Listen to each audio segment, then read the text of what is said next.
Well, good morning, everyone. I hope you are having a great Monday. Welcome back to the work week. For some of you, welcome back to go. You took maybe the holiday break off because your kids are out of school and now they're headed back to school today. So, welcome back. Happy New Year to you. I'm Danielle Wiggins with Maureen Kyle, Dave Chudowski, Holly Strano, and Lindsay Buckingham. And it is a Victory Monday. We are celebrating here because, hey, all of us, every single one of us, we grew up here in Northeast Ohio. And yesterday, the Browns clinched a playoff spot for the first time in 18 years. Now, Dave, you have been covering this for a long time. You grew up here. You knew about in the 80s when they were amazing. For me, I was kind of a baby in the 80s, and it was always when the Browns used to be good. So, Dave, you have to tell us what is it like for you to have watched the Browns and to cover them for so many years, and for them yesterday to really kind of make history in 18 years? Yeah, they made history, and they're making me feel old too because it's just unbelievable how long it's taking them to get back to the playoffs. And really, you think about it, it's been 18 years and the playoff berth, but in 2002, it would have been January 2003. They ended up losing that game to the Steelers. So you have to actually go back to 1994, the last time they won a playoff game. And I was actually at that game. They beat the New England Patriots. I'll never forget it. 1995 of January. So it was the 94 season. Think about that. So if you're 26 years old right now, you've never seen the Browns win a playoff game. If you're a senior in high school, you've never seen them in a playoff game. And that's incredible for one of the best fan bases, and I think is the best fan base in the NFL. I mean, everywhere you go in the country, there's a Browns backers club. And just the fact that Browns fans have stood behind this team with 0-16, 1-15, decades of losing year after year. And I think about the fact you have to go back to the 80s when they dominated. When I was younger, and the drive and all the names that you hear about and those tough endings. But those years were incredible. And I'll tell you, if we ever have that again, let's say they beat the Steelers this week and they start advancing even further in the playoffs, this city is going to be out of control. Because back then, I mean, everywhere you went, it was orange and brown. Every store you went to, flags everywhere. You felt the camaraderie and the way that the city backed this team. And we all see it even when they lose, the tailgating. So if this continues on, I'll tell you what, we're in for a big time treat.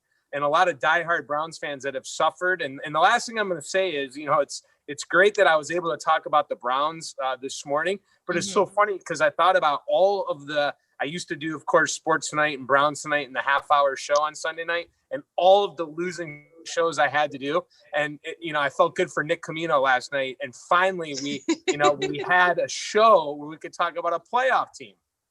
Yes. And I see a number of you chiming in. Remember, you can let us know your perspective here on Facebook as well as YouTube. We want to make sure that we make this a conversation and not just us talking to you. Now, I see Maureen on vacation for 2 weeks. Go Browns. Steve saying go Browns. And now we go to our Maureen on our show. And you grew up in football. Your dad is pretty much the man when it comes to coaching high school football. I mean, what is that? What are you seeing growing up in Northeast Ohio at this playoff berth after 18 years?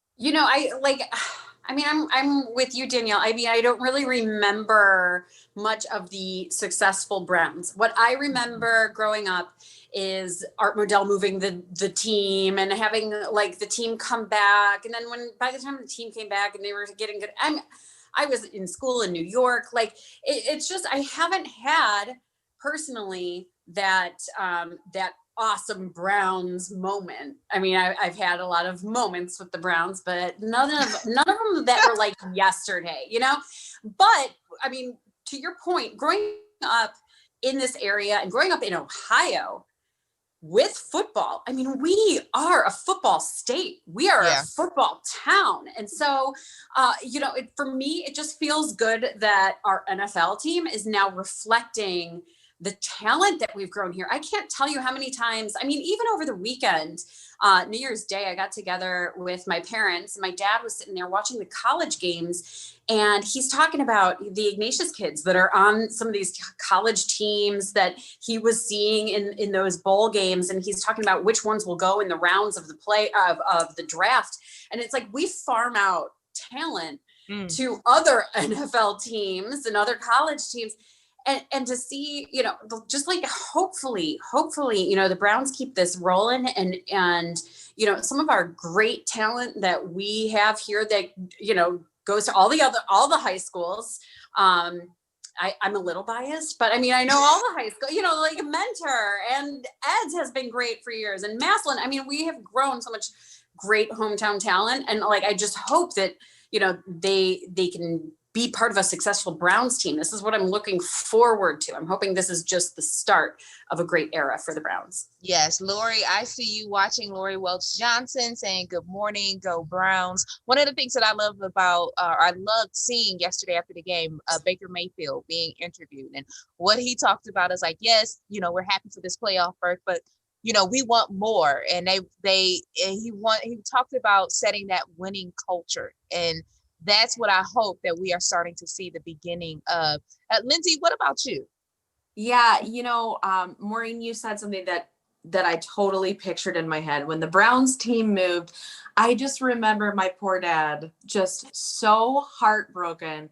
And then I remembered when they returned. I actually went to, I want to say I was 20 years old. I'm revealing my age here, but I remember going to the stadium for their return, and the city was just on fire. It was just, there was so much hope. That was kind of the theme every year. Like every time we got a new quarterback, this is going to be the year. Tim Couch is going to do it. Brady Quinn's going to do it. Colt McCoy. You know, Yeah. like this is the year. I'm surprised you just listed some names. I don't know if I was put on the spot, I'd be like, oh, I could not know. do what she Do you just know did. why? That's impressive. Just because every Sunday morning or it's not Sunday morning, but every Sunday that was the house that I grew up in. My dad and my brother, like nobody bothered them. They had their jerseys on, they had their snacks, a lot of yelling in the house, a lot of clapping, a lot of cheering. So I definitely grew up as a Browns fan. And I was on board too with them. Like, okay, you know, that looks pretty good. This guy came from here. He's got good stats. And then you go on that ride, that emotional ride every year. But this year feels, you know, at the start of the season, cautiously optimistic, but then you could kind of tell it was a different team and it was a different year. And then that hope was restored every game because you thought, well, hey, you know, they've done it for the last 3 games. They've done it for the last 4 games. So then that hope just became like excitement, like we can really do this. So yesterday was just fantastic. And like I said this morning on air, it is obviously so exciting that we're in the playoffs after 18 years, but it's so cool that it happened this year after such a hard year that we're still, I mean, I say that we're coming off of it, we're still dealing with stuff, but what an amazing thing to kick off 2021 with. And I hope it continues. Like, you know, we, not just Cleveland needs us. I think that everybody around the country is rooting for us at this point. Like, we do have some people online though, really tempering our excitement. H.I. Smith, he says, Browns need to stay focused and stay healthy and not get distracted. Need to really dig into Steelers' method of play with their main players and figure out how to dismantle them and play all 4 quarters. And then Brian, this is what I mean about the don't, you know, getting too excited. Don't be counting your chickens yet.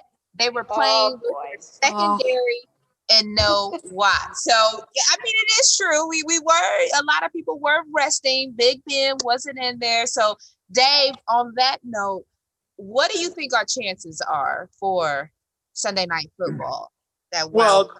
Yeah, see, the Browns never beat the Steelers since they've returned in 99. It happens very few times. And I mean, they barely did it yesterday against their backups. And I mean, they had some starters playing. So I guess when you look at it that way, you should be a touch bit nervous That said, the Browns earned the right to get into that position yesterday to face the Steelers team that decided not to play Big Ben and company. And the Browns won 11 games. You can't take that away from them. And they won a lot of big games. That said, they still need to prove they need to beat Big Ben and that Steelers team. And on the road, and I know there may be some fans, it's going to be a much different story next week. And really, the Browns did not play great yesterday, and they definitely didn't play well against the Jets last week. Yeah. So they got to bring a much, much better effort this Sunday night to get a win. But Dave, don't you think that this will boost their confidence? Not to interrupt you, though. I mean, and this is just me. You're the one that covers sports. I mean, does a win like this boost their confidence enough to go into this next game differently? Do you think? Absolutely, yeah. I mean, think about the other way. Imagine if they lost that game and not made the playoffs. I mean, that would have been devastating for the future. So no doubt, that's the key, Holly. You're right. It doesn't matter who was on the other side. They were still black and gold uniforms, right? They still beat them. So I think it is a big confidence boost. Yay. So you're right about that. One last thing before we go. We got one more minute to go. Dave, really last question. What do you think about Kevin Stefanski's chances of winning Coach of the Year with the turnaround that he did with the Browns? He's got to be up there.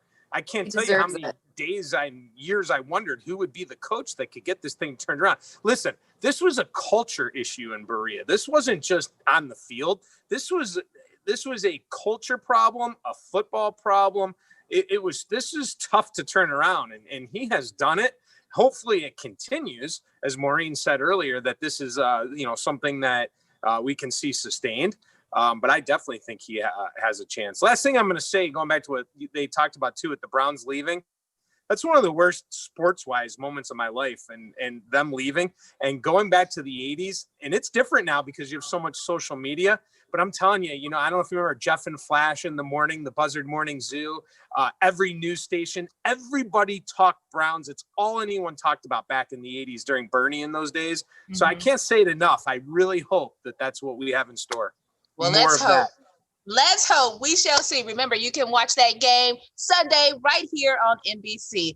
Maureen, Dave, and Holly will be with you throughout the Today Show, and we'll see you tomorrow morning again at 4:30 a.m. with Go.